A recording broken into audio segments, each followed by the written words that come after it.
Springfield Island is included within the Simpsons mini-season in Fortnite. In this series we're taking a deep dive look at all of the named points of interest, and today our focus is going to be on the Springfield Slurpworks. The Springfield Slurpworks, or for fans of the show you may know it as the Duff factory. It can be found in the southwest corner of the map, south of Evergreen Terrace and west of the Donut District. The buildings themselves do look like some of the biggest that there are on the map, however inside it's a little bit more open than you would think. There's several levels to all the buildings, and this area is great if you're new to the map. There is shield everywhere, slurp boxes, slurp barrels and even the slurp tanker outside. You could easily, if you're in a squad of 4, get full shield for everybody several times over. Just before you get into the main courtyard of the Slurpworks you'll see a parking area, and this is where the reboot van is for this P.O.I. Like with most of the reboot vans on this map, it is very open, but you are more than likely going to get attacked from the nearby Springfield Park than you are from anybody that's inside of the Slurpworks. Going through the main gates and we'll see this white building and a red building. The white building is just a generic room with pipes inside, and the red building to the right of this is a storage room and loading area. It's across 2 levels with the main loading area and an upstairs mezzanine. Do check these floors for hidden chests. There's also some hidden chests inside of the lorries that are parked outside. To the right of this building there's some tall cylinders with a platform that you can access through a couple of different stairways. The main part of the Springfield Slurpworks can be a bit of a maze inside. There's several different floors and walkways taking you from the different areas. When in combat you can shoot from the windows, but you can also access the rooftops. While the main rooms do look different, some of the offshoot rooms do look similar, especially the offices and break areas. One of the main references though within the Slurpworks is this one inside of the main brewery room.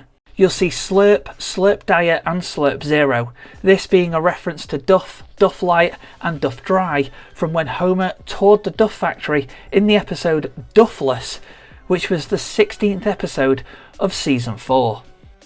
You'll also see scattered inside and outside of the factory many cardboard cutouts of Duffman, or Slurpman as he's known in Simpsons Fortnite. The connected building to the main factory is a lot more open, with walkways surrounding the room instead of crossing over it. Again, there's plenty of chests here for you to loot, but some of them are in hard to reach places. The Slurp boardroom can be found behind the main factory on the top floor of this white building. It has a long table, as you'd expect, and also some portraits on the wall. It is quite easy to get up here. There's a lot of stairways that can take you there, but I would say that if you've got into this room you've done quite well, and if lots of people have dropped here it can be difficult to get there undetected. Do remember to check behind the factory down by the beach area. There's a single chest here that you can access via a zip line. There's also one washed up shipping container with a chest inside of it, and if you go further around the rocks there's 2 deck chairs and a parasol with a chest next to it. This is also a great hiding spot for sneak attacks on anyone who might be in the factory, but do be aware you're right on the edge of the map and the storm could be close. Overall, I would say that this is an area more for beginners due to the amount of shield and health recovery that's in this P.O.I. I don't tend to see a lot of experienced players drop here. I would also say that this P.O.I. is a little bit underutilised. While there is large open areas, there's also plenty of spaces to hide, get away and recover. If you're inside the factory itself, sightlines from the walkways can be really good, and if you've dropped here a couple of times you'll be used to the layout of the buildings. You still might get a little bit lost, but you'll know what to expect. So that was a look at the Springfield Slurpworks. Is this an area that you've frequented often? And if so, what do you think of it? Let me know in the comments, and if you want to check out some of the other named points of interest within Simpsons Fortnite, there's plenty more of them on the channel. There'll be one linked at the end of this video.